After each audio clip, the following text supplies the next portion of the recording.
kadibna waxaa soo galay nin dhowaan geeriyooday allaha u naxariistay oo magaciisa la odhan jiray xaaji aadan afqalooc kolley da'diisu ay dhaaftay 120. xaaji aadan wuxuu eedaynayaa cabdiqays. waxaad arkaysaa in arrintii durba ay yeelatay qiiro iyo jibbo iyo wadaniyad ku saabsan soomaali weyn. xaaji aadan masafadiisan wuxuu u soo bixiyey saluugla. wuxuu yidhi, cabdo way isi seegteen saaxiibkaa hadraawiye, sababtana adaalaan garan siduu u jeedee, faalladii sirta ahayd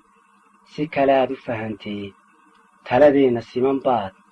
suuldhabaala moodee, sogordihiiyo caddaankaad kala saari weydee, bishii oo 3 baa 30 kula ahaatee, 9 baa daruur mooday saakaba da'ayee, surwaalkuu lahaa gabaygu adigaa ka saaree, waa sixirka oo kale si xun waxu tilmaamee, sufahada iyo doqontaad dariiq uga samaysee, su'aal adiga kaa weyn sahal looma celiyee, adigaan dawada sidan lama sarayo maashee, nin shimbiro sabaaya waraf kama sanqariyee, hashii aan sidkeed gaadhin sidig laguma sheegee, codku haddii la sixi waayo surmaseeg ma waayee, lama socotid suguliyo saaxiibbadiisee, sidii subaga loo helay salow baa bilowday, haddii timaha laga sugo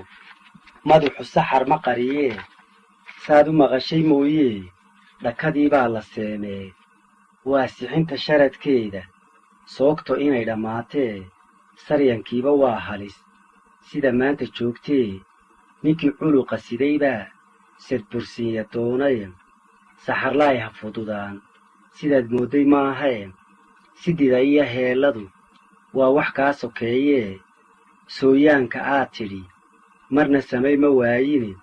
ka sidaana ma hurdoo sooma jeesta weeyee, ma seexane cambara sagal samaday u boodee, sahankeedu wuxuu gaadhay saxalkiiyo mariikhee, subax noolba waxa jooga saacad qudha ma moogee, samrina mayso jeeray suuban u ciyaartee, siciida iyo deeqina sacabka way ka boodiyey,